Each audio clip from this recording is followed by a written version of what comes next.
They used a garbage can in lieu of my seat at my son's wedding. It's only a joke. My daughter-in-law told me to stop being so theatrical. Everyone chuckled, but the visitors were taken aback when I disclosed my grandson's DNA test results. I'm happy you're here. In order for me to know how far my narrative has come, please follow it through to the finish and leave a comment indicating where city you are viewing from. When I arrived at the venue and couldn't find my name on the seating chart, I should have realized something wasn't right. I slid my finger down the alphabetical sequence, feeling as though the immaculate script listing table assignment was mocking me. Jackson, Hopkins, Henderson, but no sign of Rhonda Mitchell. Please pardon me. The young woman with the clipboard was smiling brightly and practicedly when I walked up to her. My table assignment is nowhere to be found. I'm the groom's mother, Rhonda Mitchell. Her smile wavered a bit. Well, I'll ask the bride about it. After she scampered off, I was left standing there wearing the blue dress I had picked out especially for Damon's wedding. After 3 months of preparation, adjustments, and anticipation, I felt like an unexpected visitor at my own son's wedding. The girl came back with Indy herself, looking stunning in her flowing white gown, with her blonde hair styled in a fancy updo that must have cost more than my rent each month. She was 26 years old and exuded the self-assured attractiveness that comes with never having to strive for anything or be told no. Oh, Rhonda. Indy's emerald eyes sent a very different message than her honey-sweet voice. I sincerely apologize for any confusion. The seating arrangement had to be adjusted at the last minute. Of course, my love. Do you want me to sit somewhere? I think I saw something predatory flicker over Indy's face as her smile grew. Come with me. I'll lead you to your designated location. Despite my initial uncertainty, my heart grew. A unique location? Perhaps, after all, she had planned something considerate. Maybe Indy was attempting to patch things up on her wedding day, even though we had a tense connection for the last year when Damon had introduced her.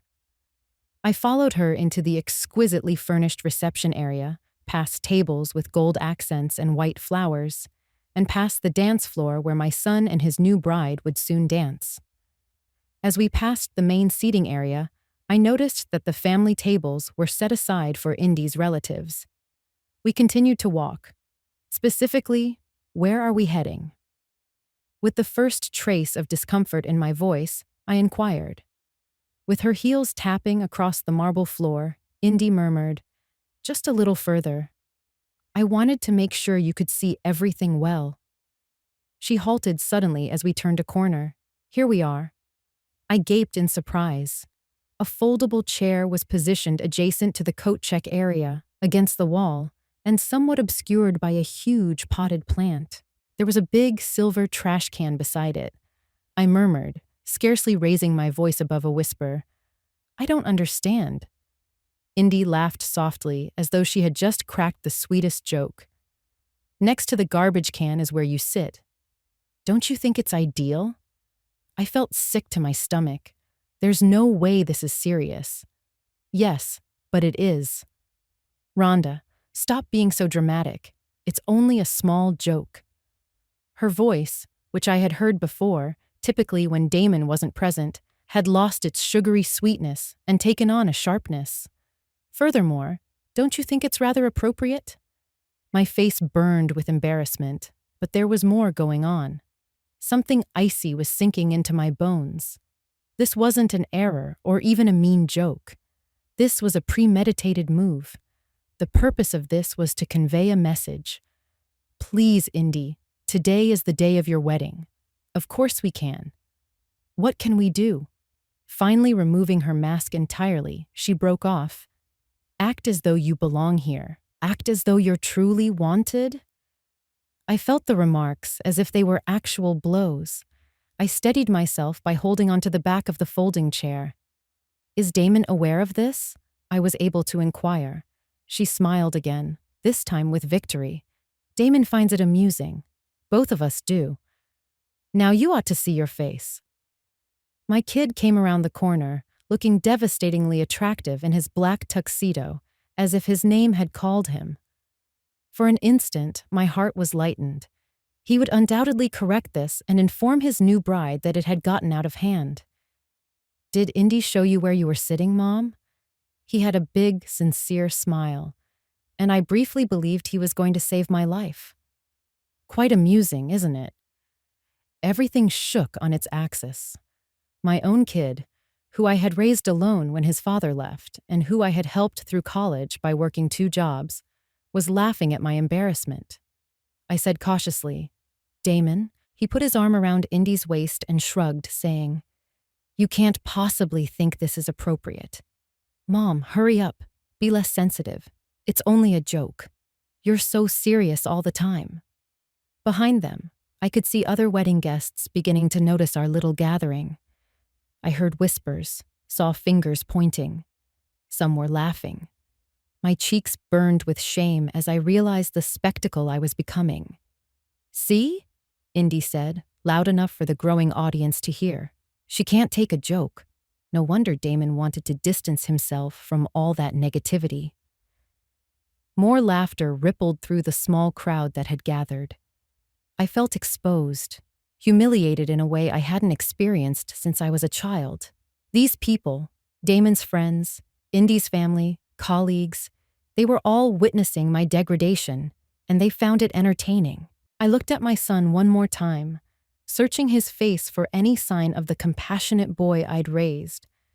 But he was looking at Indy with such adoration, such complete devotion, that I realized with crushing clarity that I had already lost him.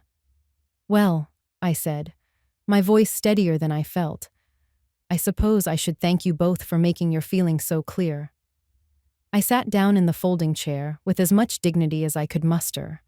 The metal was cold and uncomfortable, and the garbage can next to me reeked faintly of discarded food from the cocktail hour, but I would not give them the satisfaction of seeing me run. As the crowd dispersed, some still chuckling about the mother-in-law who couldn't take a joke, I sat there in my navy dress and watched my son's wedding from behind a potted plant. Every laugh from the main reception area felt like another knife in my heart. But as I sat there, something else began to grow alongside the pain. A quiet, determined anger. And beneath that, a nagging feeling that had been bothering me for months. Something about Indy's pregnancy timeline that had never quite added up.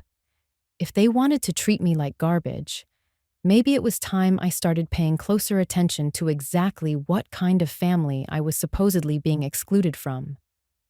Sitting in that folding chair for 3 hours, listening to the celebration I wasn't truly part of, gave me plenty of time to think. And the more I thought, the more certain uncomfortable memories began to surface. It had been exactly 11 months ago when Damon first brought Indy home. I remembered the date clearly because it was my birthday, and I'd been hoping for a quiet dinner with my son. Instead, he'd shown up with this stunning young woman who immediately began rearranging the conversation, the seating, even the meal I'd prepared. "Damon's told me so much about you." She'd said that night, though her smile never quite reached her eyes. "I hope we can be close." Within 6 weeks of that first meeting, they were engaged. Within 3 months, she was pregnant. The timeline had seemed remarkably fast, but Damon was so happy, so completely smitten, that I'd pushed my concerns aside. Young love, I'd told myself. Sometimes these things happen quickly, but now, watching my son gaze adoringly at his new wife while I sat next to a garbage can, those suppressed doubts came flooding back with startling clarity. The baby, little Marcus, had been born exactly 7 months after Damon and Indy's first meeting. 7 months. They'd explained it as premature. Though Marcus had been a robust 8 pounds, hardly the size of a baby born significantly early. When I gently questioned this, Indy had become defensive. "Are you suggesting I'm lying about my own pregnancy?" She'd snapped. "Some babies develop faster than others. Maybe if you'd had more children, you'd understand these things better." The comment had stung, cutting right to the heart of my greatest regret. I'd wanted more children after Damon, but his father had left when Damon was 3, and I'd never found anyone worth bringing into our small, careful world. Indy had a talent for finding these tender spots and pressing on them with surgical precision. From my uncomfortable vantage point, I watched the baby being passed around among Indy's relatives. A beautiful child with dark hair and serious brown eyes that seemed to take in everything around him. He was 9 months old now, just beginning to pull himself up on furniture and babble in that delightful way babies do. But those eyes? They bothered me, not because there was anything wrong with them, but because they looked nothing like Damon's bright blue ones, or Indy's green ones for that matter. In fact, looking around at the wedding guests, I couldn't spot anyone with Marcus's distinctive dark brown eyes and angular features. I shook my head, trying to dispel such thoughts. Genetics could be strange, unpredictable. Babies often looked different from their parents, especially in the early months. I was letting my hurt feelings cloud my judgment. But then I remembered another conversation, one that had happened just 3 months ago when I'd stopped by their apartment unannounced. I'd had to pick up some mail that had been delivered to my address by mistake, and I'd hoped to see Marcus, who seemed to grow and change every week. When I'd knocked, I could hear Indy on the phone inside, her voice raised in what sounded like an argument. "You need to stay away," she'd been saying. "I've told you 100 times. It's over. I'm married now. And that's final." When she'd opened the door, her face had been flushed. Her usual composure rattled. "Rhonda, what are you doing here?" "Just dropping off some mail," I'd said, holding up the envelope. "Is everything all right? You seem upset." "Just a telemarketer," she'd said quickly, but her hands were shaking as she took the envelope. "You know how persistent they can be." I'd wanted to ask about Marcus, to spend a few minutes with my grandson, but Indy had made it clear I wasn't welcome. "Actually, this isn't a good time," she'd said, already closing the door. "Marcus is napping, and I have some important calls to make." Looking back now, that phone conversation hadn't sounded like a telemarketer at all. It had sounded personal, intimate even, despite the angry tone. Like someone who'd had a relationship with Indy before, or during, her time with Damon. Another memory surfaced, this one from just after Marcus was born. I'd been at the hospital, holding my supposed grandson for the first time, and a nurse had made an offhand comment. "He's got such distinctive features for a newborn," she'd said. "Usually takes a few months for their real personality to show in their faces, but this little guy knows exactly who he is." At the time, I'd taken it as a compliment. Now I wondered if she'd been trying to tell me something else entirely. The reception was winding down now. The cake had been cut, the bouquet thrown, the first dance completed. Damon looked happier than I'd ever seen him, spinning Indy around the dance floor while their guests clapped and cheered.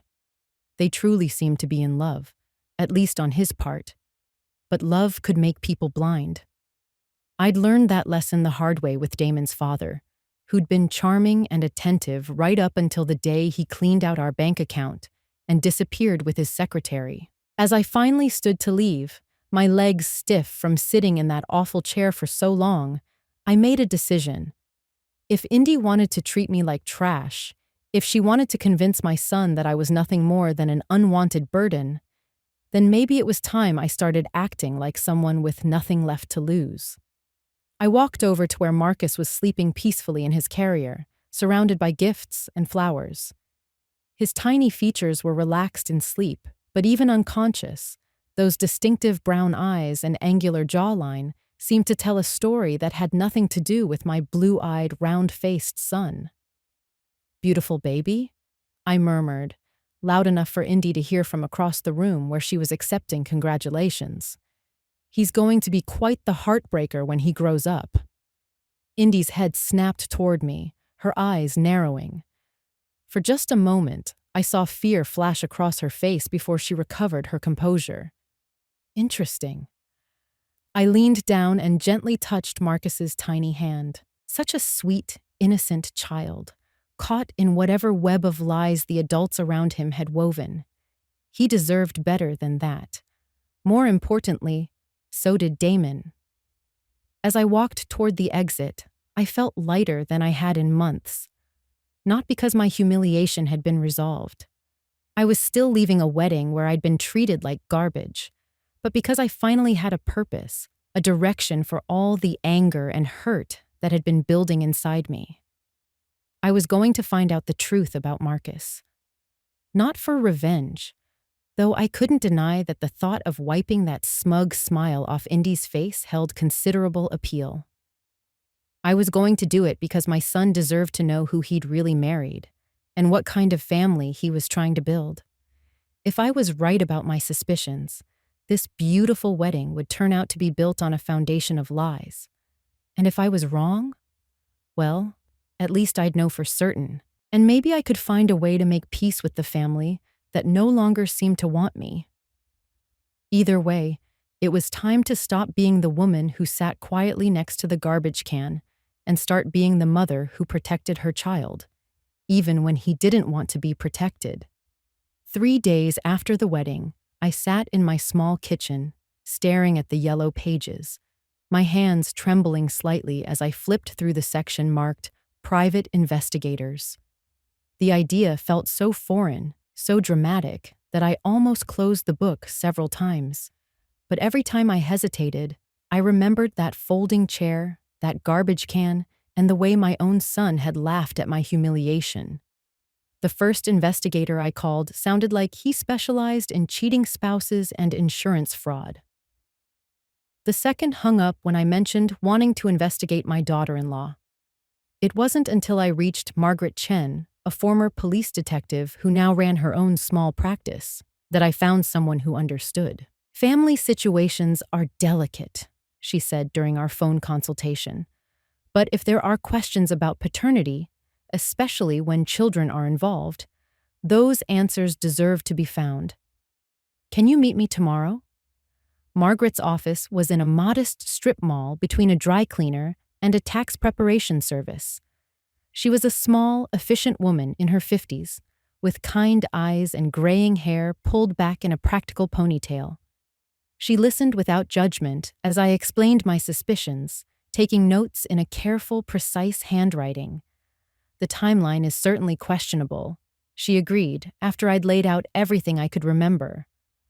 7 months from meeting to birth, claiming prematurity, but with a full-term wait. "And you said the baby doesn't resemble either supposed parent?" "Not at all. But I know genetics can be unpredictable. I could be completely wrong about this." Margaret smiled gently. "That's what DNA testing is for. But I want you to understand what we're talking about here. If your suspicions are correct, proving it will destroy your son's marriage and possibly his relationship with you permanently. Are you prepared for that possibility?" I thought about Damon's face at the wedding, the way he'd looked at me with such casual dismissal. Our relationship is already destroyed. At least this way, if I'm right, he'll know the truth. And if you're wrong, then I'll know I'm wrong.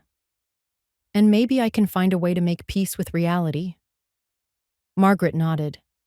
"Fair enough. For a basic DNA test, I'll need samples from the child and from your son for comparison.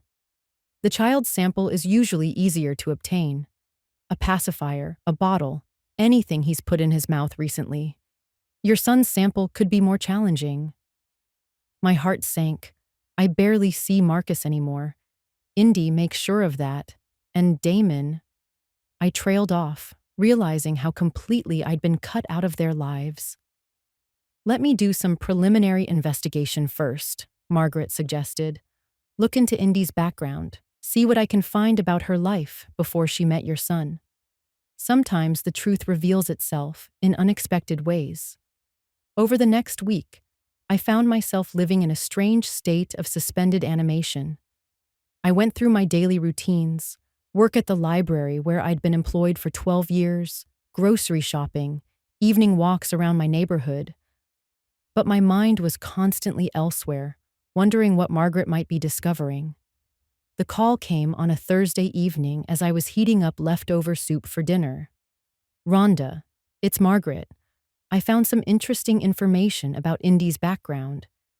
Can you come in tomorrow afternoon?" I barely slept that night, my imagination running wild with possibilities. When I arrived at Margaret's office the next day, she had a manila folder thick with papers spread across her desk. "Indy wasn't entirely truthful about her past," Margaret began without preamble. "She told your son she'd lived in Portland before moving here, working as a marketing coordinator for a small firm that went out of business. That part is true, but incomplete." She slid a photograph across the desk. It showed Indy at what appeared to be a casual outdoor gathering, smiling and laughing with a group of people. In the photo, her arm was wrapped around a tall, dark-haired man with serious brown eyes and angular features that made my stomach lurch with recognition. "His name is Connor Walsh," Margaret continued. "They dated for nearly 2 years in Portland. According to several mutual friends I spoke with, the relationship was serious. They lived together for the last 8 months before she suddenly left town." I picked up the photograph with shaking hands. The resemblance between Connor and little Marcus was unmistakable. The same dark eyes, the same distinctive jawline, even the same slightly crooked smile. "When did she leave Portland?" I asked, though I was already afraid of the answer. "Approximately 6 weeks before she met your son.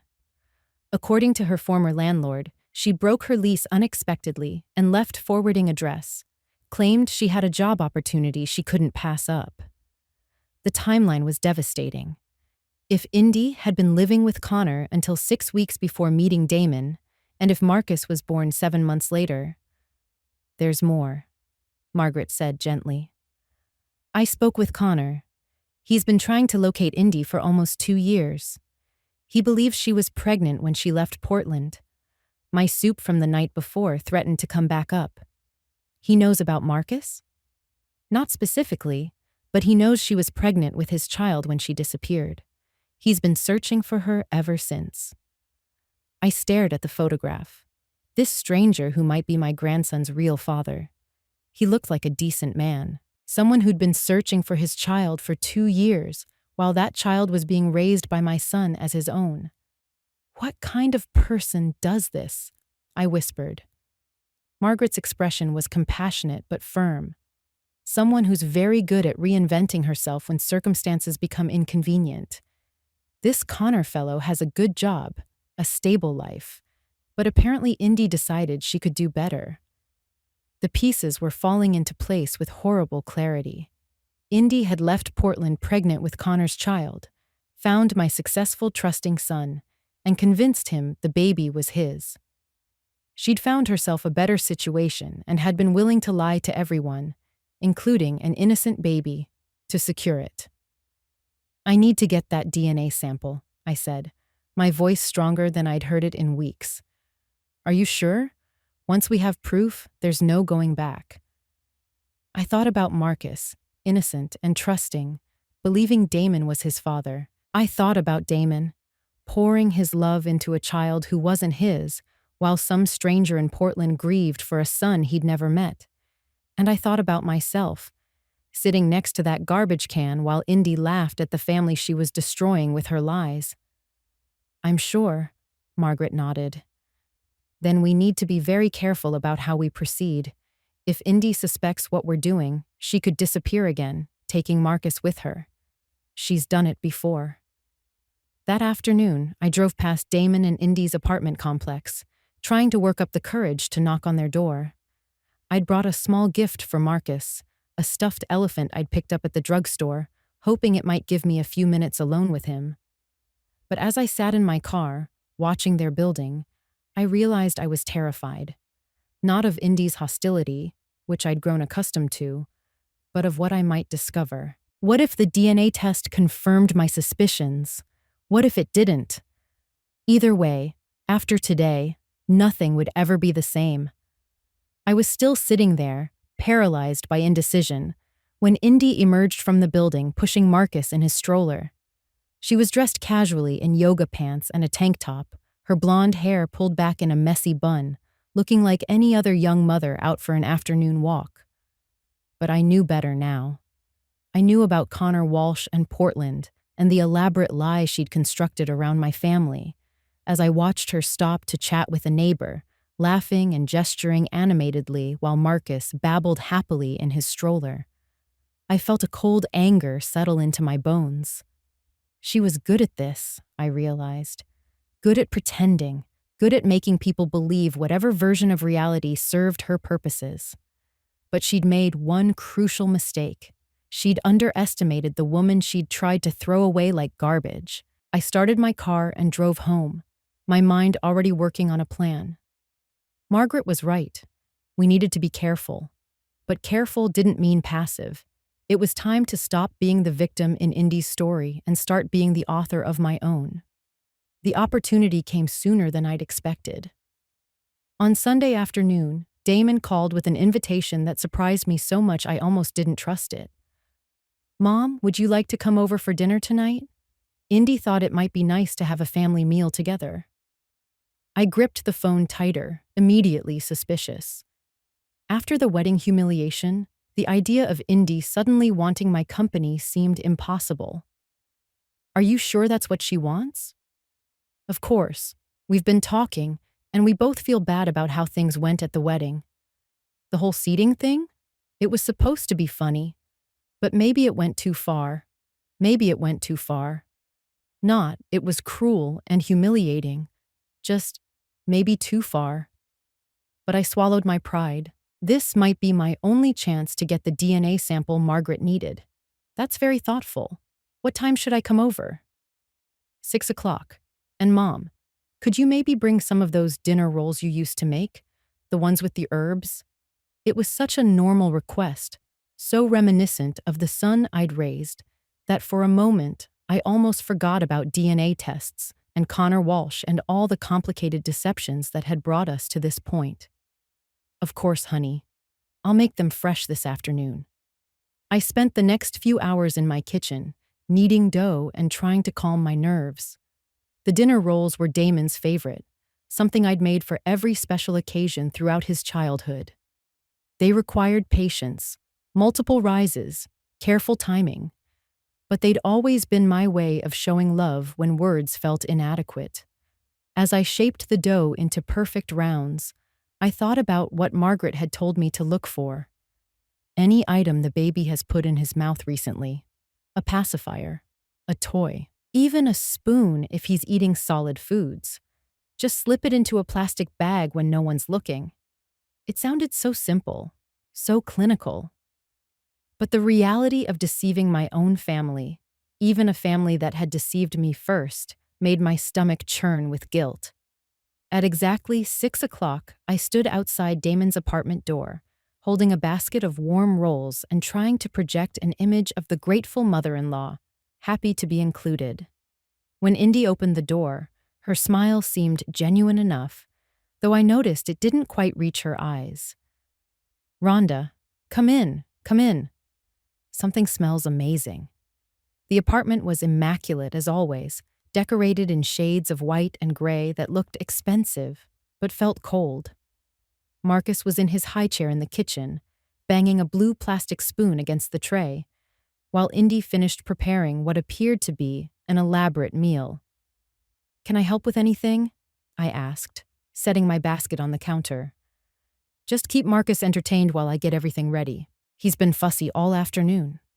I approached my supposed grandson carefully, still amazed by how little he resembled either Damon or Indy. Up close, the resemblance to Connor Walsh was even more pronounced.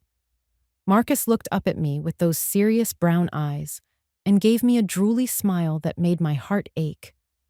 "Hi there, sweetie," I said softly, reaching out to touch his tiny hand. He grabbed my finger immediately, his grip surprisingly strong for a 9-month-old. "He likes you," Damon said, appearing in the kitchen doorway. "Look at that smile."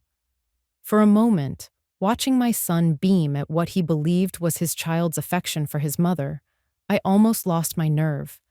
How could I destroy this beautiful illusion? Even if it was built on lies, Damon was genuinely happy. Marcus was loved and cared for. Was the truth worth shattering all of that? But then I remembered Connor Walsh, somewhere in Portland, not knowing if his child was alive or dead. I thought about Damon, building his life around a lie that could explode at any moment. And I thought about myself, treated like garbage because I was the only threat to Indy's carefully constructed fiction. The truth mattered. It always mattered. Dinner was surprisingly pleasant. Indy seemed to be making a genuine effort to include me in the conversation, asking about my work at the library and even complimenting my dinner rolls. Damon was relaxed and happy, telling stories about their honeymoon and making plans for Marcus's first birthday party. "We're thinking of having it at the park," Indy said, spooning pureed carrots into Marcus's mouth. "A picnic theme, maybe. Family-friendly." "That sounds lovely," I replied, watching as Marcus grabbed the spoon and immediately put it in his mouth, covering it with carrots and saliva. "Perfect.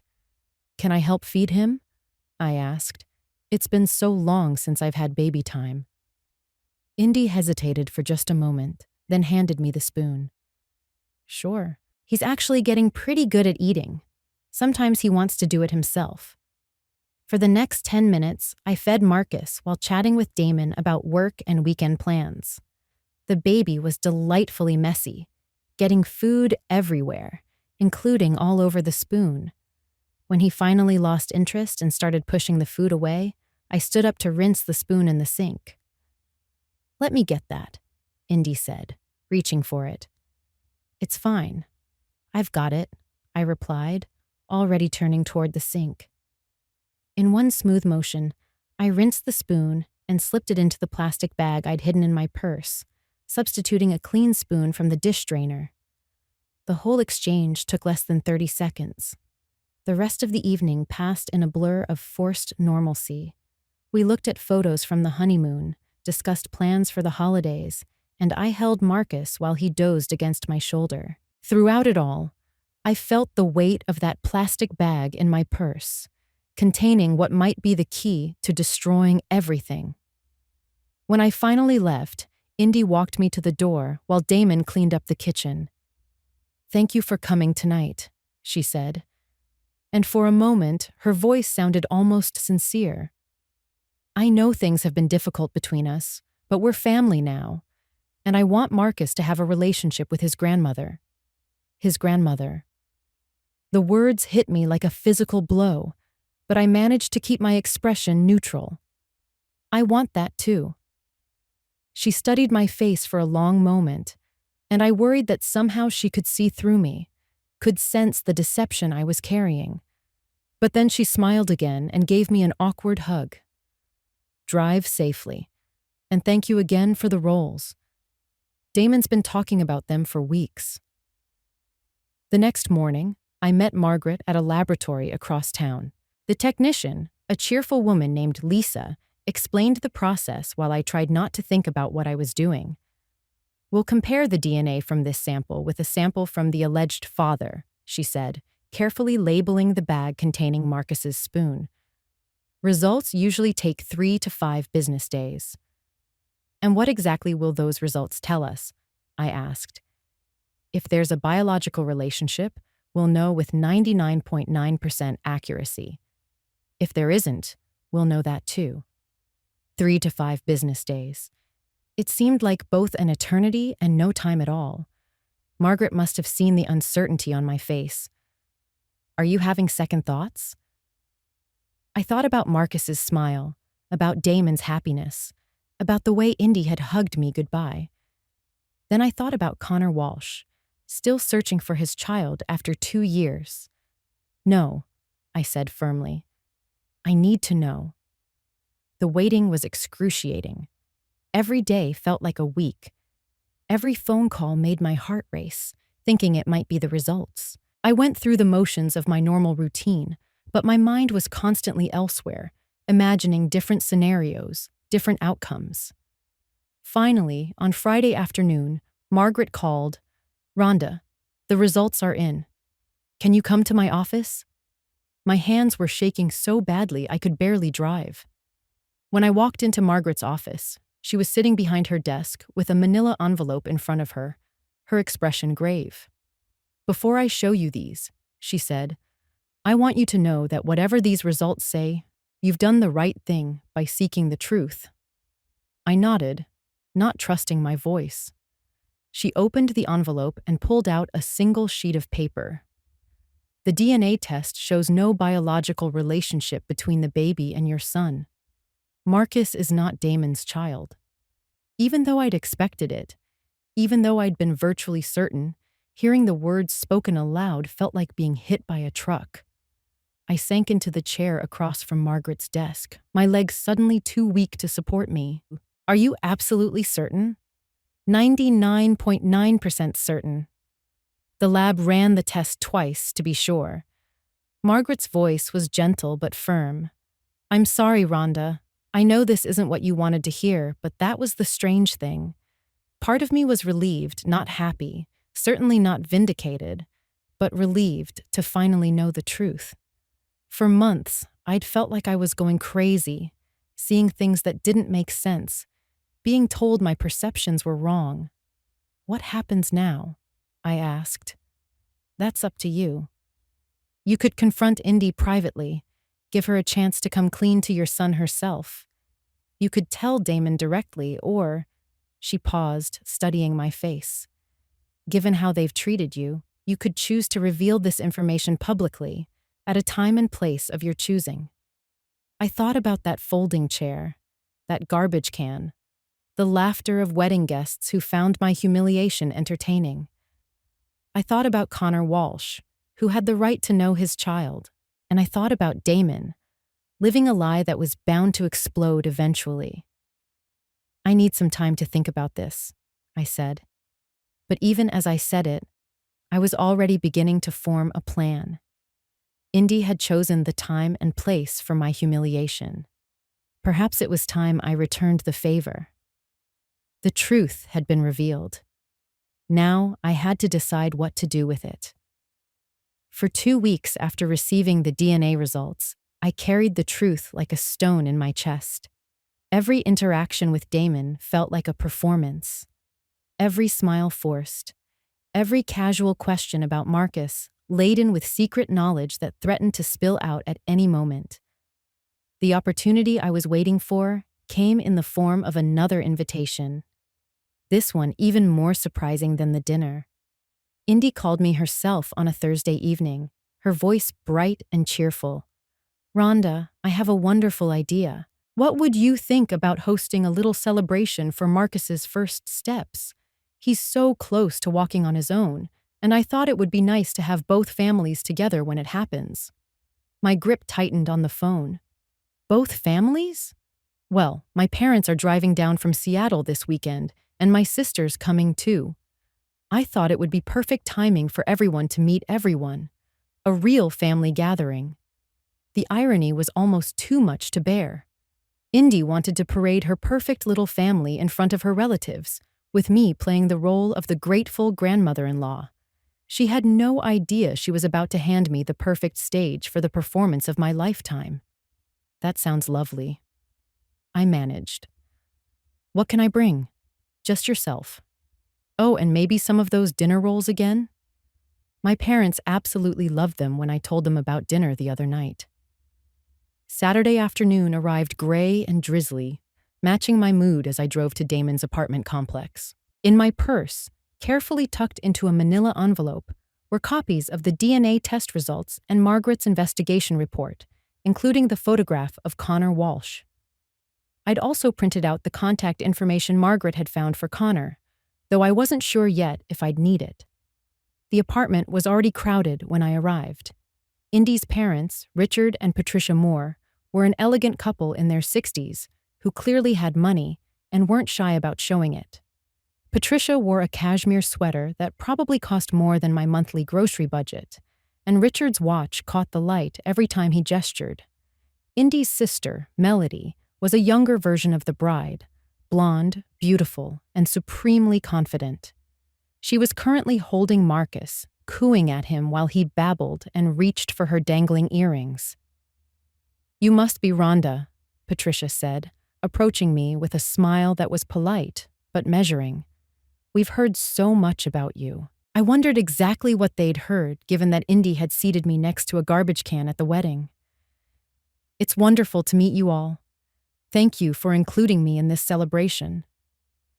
"Of course," Richard said, though his handshake was brief and formal. "Family is family." If only he knew how ironic that statement was about to become. For the first hour, I played my part perfectly. I admired Patricia's stories about their recent cruise, laughed at Richard's jokes about retirement, and listened to Melody's complaints about her job in marketing. The whole time, I kept one eye on Marcus, who was indeed very close to taking his first independent steps. He was pulling himself up on furniture and taking tentative steps while holding on, his face bright with determination. Damon was in his element, the proud father documenting every moment with his phone, calling out encouragement to the baby who believed he was his son. The sight of it made my heart ache, but I pushed the emotion aside. This had to be done. "Should we move to the living room?" Indy suggested as we finished lunch. More space for Marcus to practice walking. We all gathered in the spacious living room, sitting in a loose circle on the floor, while Marcus stood unsteadily in the center, holding onto the coffee table. The atmosphere was warm and expectant, everyone waiting for that magical moment when he would let go and take his first solo steps. "Come on, buddy," Damon called, sitting about 6 feet away with his arms outstretched. "Come to Daddy." The word daddy hit me like a physical blow, but I forced myself to remain calm. Marcus looked around at all the encouraging faces, seeming to sense that something important was happening. He let go of the coffee table and stood swaying for a moment, then took one careful step, then another. "He's doing it," Melody squealed. Everyone was cheering and clapping as Marcus took 5 wobbly steps before sitting down hard on his bottom, looking surprised but pleased with himself. Damon scooped him up, spinning him around while the baby giggled. "Marcus's first steps," Indy said, tears in her eyes. "I wish we could capture this moment forever." "Actually," I said, standing up slowly, "I think this is the perfect time to share something I've been wanting to discuss with the whole family." The room fell quiet, all eyes turning to me. Indy's smile faltered slightly, perhaps sensing something in my tone. "What is it, Mom?" Damon asked, still holding Marcus. I reached into my purse and pulled out the manila envelope, my hands steadier than I'd expected them to be. "I've recently learned some information that I think everyone needs to know, especially you, Damon." Indy's face went pale. "Rhonda, what are you doing?" "I'm telling the truth," I said simply. "Something I probably should have done weeks ago." I opened the envelope and pulled out the DNA test results, holding them up so everyone could see the official laboratory letterhead. 2 weeks ago, I had a DNA test performed on Marcus. The silence in the room was deafening. Damon's face went through a series of expressions: confusion, disbelief, and then something that might have been understanding. "Mom, why would you?" he started. "Because I suspected what these results have now confirmed," I interrupted. "Marcus is not your biological son." The explosion of voices was immediate. Patricia gasped audibly. Richard muttered something under his breath, and Melody's mouth fell open in shock. But it was Indy's reaction that I focused on, the way her face crumpled, then hardened, then crumpled again as she realized her carefully constructed world was falling apart. "That's impossible," she said, but her voice lacked conviction. "How dare you?" "The test shows 0 biological relationship between Damon and Marcus," I continued, my voice cutting through the chaos, which led me to do some additional investigation.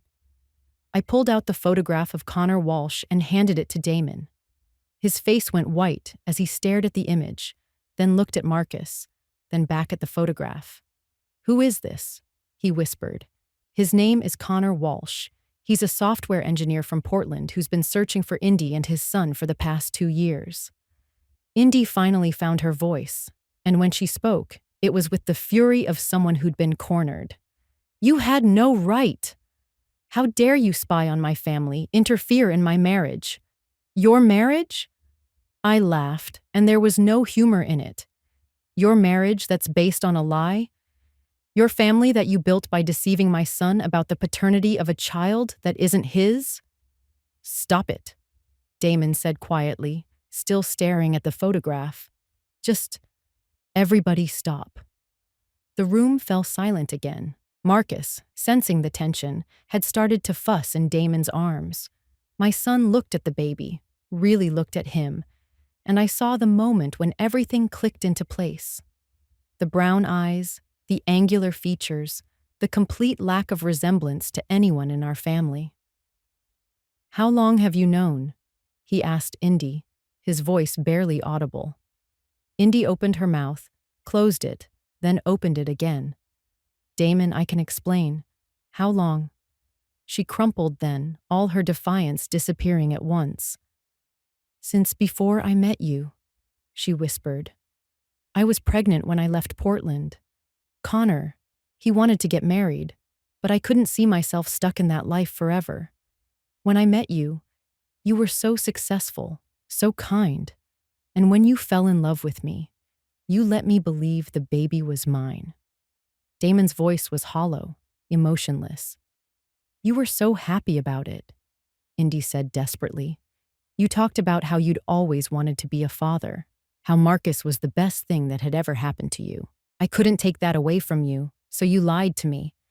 For over a year you let me believe—" He stopped, looking down at Marcus, who was reaching for his face with tiny hands. "Does he know? Connor? Does he know he has a son?" "He suspected," I said when Indy didn't answer. "My investigator spoke with him. He's been looking for you both." The room erupted again, but this time it was Indy's family in chaos. Patricia was demanding explanations. Richard was asking pointed questions about legal implications, and Melody was staring at her sister like she'd never seen her before. Through it all, Damon sat quietly, holding Marcus and processing the destruction of everything he'd believed about his life. Finally, he looked up at me. "You could have told me privately," he said. "Why did you do it like this?" I thought about that folding chair, about the garbage can, about all the times Indy had made me feel small and unwanted. But when I answered, I kept my voice calm and truthful, because she's done this before, Damon. She's very good at manipulating situations to her advantage, at making people believe whatever serves her purposes. I wanted witnesses. I wanted there to be no doubt about what was said and what was proven. He nodded slowly, then stood up and handed Marcus to me. "I need some air." As Damon walked out onto the balcony, Indy turned to face me, her beautiful face twisted with rage and desperation. "You've everything," she hissed. "Are you happy now? You've ruined my marriage, my family." "No," I said firmly, settling Marcus against my shoulder as he began to cry. "You destroyed it the moment you decided to build it on lies. I just revealed the truth." Looking around the room at the shocked faces of Indy's family, at the chaos and confusion my revelation had created, I felt something I hadn't expected. Not triumph or satisfaction, but a deep, profound sadness for all the pain that could have been avoided if one person had simply chosen honesty over convenience. But along with the sadness came something else. A sense of lightness I hadn't felt in months. The truth was out now. Whatever happened next, we could at least build it on a foundation of reality instead of lies. 3 months later, I stood in my kitchen making dinner rolls, not because anyone had asked for them, but because the familiar ritual of kneading dough had become my meditation. my way of processing everything that had changed since that Saturday afternoon when the truth finally came to light. The immediate aftermath had been as chaotic as I'd expected. Indy's parents had left that very evening, Patricia barely speaking to her daughter as they packed their bags. Melody had stayed longer, trying to convince Indy to fix this somehow, but even she seemed shaken by the magnitude of her sister's deception. Damon had filed for annulment within a week, citing fraud. The legal process was surprisingly straightforward when you had DNA evidence and documentation of deliberate deception about paternity. Indy had initially fought it, but her lawyer had apparently explained the futility of her position. The hardest part, as I'd known it would be, was watching Damon say goodbye to Marcus, despite everything, despite knowing the truth. He'd spent over a year believing he was that child's father. Love doesn't disappear just because biology proves it was misplaced. I keep thinking I should hate him, Damon had told me during one of our weekly dinners, a new tradition we'd established in the wake of the chaos. He's the living proof of how completely I was fooled. But when I look at him, you see an innocent baby who didn't choose any of this. I'd finished for him. Exactly. Connor Walsh had arrived from Portland within 2 weeks of my revelation. I'd expected to dislike him, this stranger who'd complicated our lives by simply existing. But he'd turned out to be exactly what Margaret's investigation had suggested, a decent man who'd been searching for his child and the woman he'd loved. The meeting between Connor and Damon had been awkward, but respectful. Two men who'd been unwitting victims of the same deception, trying to figure out how to navigate an impossible situation with dignity. "I need you to know," Connor had said during that first meeting, "I never knew she was pregnant when she left. If I had known, I would have moved heaven and earth to find her." Damon had nodded stiffly. "What are your plans now?" "I want to be part of my son's life. I want to support him financially, emotionally, however I can. But I also understand that you've been his father for the past year. I don't want to just tear him away from everything he knows." It was more consideration than Indy had ever shown anyone. The custody arrangement they'd eventually worked out was complicated, but fair. Connor would take primary custody, moving to our city to be closer to Marcus and to make the transition easier. Damon would have regular visitation rights until Marcus was old enough to understand the situation, at which point they'd revisit the arrangement. Indy had fought the custody decision bitterly, but her position was weak. She'd committed fraud, she had no stable income of her own, and she'd demonstrated a pattern of deception that judges tend to take seriously in custody cases. The last I'd heard, she'd moved back to Seattle to live with her parents, pending the outcome of various legal proceedings. Richard and Patricia had apparently been less forgiving of their daughter's behavior than I might have expected from people who'd initially seemed so protective of her. But tonight, none of that mattered. Tonight, Damon was coming for dinner, and for the first time in over a year, it was just going to be the two of us. No Indy monitoring our conversation, no tension about whether I was welcome in my own son's life, no walking on eggshells around topics that might upset the delicate balance of lies. The doorbell rang at exactly 6 o'clock. Some things never changed. Damon had always been punctual. "Something smells amazing," he said as I opened the door, and for a moment he was just my son again, the boy who'd never met a dinner roll he didn't love. "They're almost ready," I said, stepping aside to let him in. "How was your week?" It was such a normal question, the kind of thing I'd longed to ask him for months without feeling like I was intruding on his carefully constructed life. "Actually, pretty good," he said, settling into his old spot at my kitchen table. "I had lunch with Connor and Marcus yesterday." I paused in pulling the rolls from the oven. This was still an adjustment for all of us, the idea that Damon would voluntarily spend time with the man who'd unknowingly been his replacement. "How's Marcus doing?" "Good," Really good, actually. Connor's great with him, and he's patient with me, too.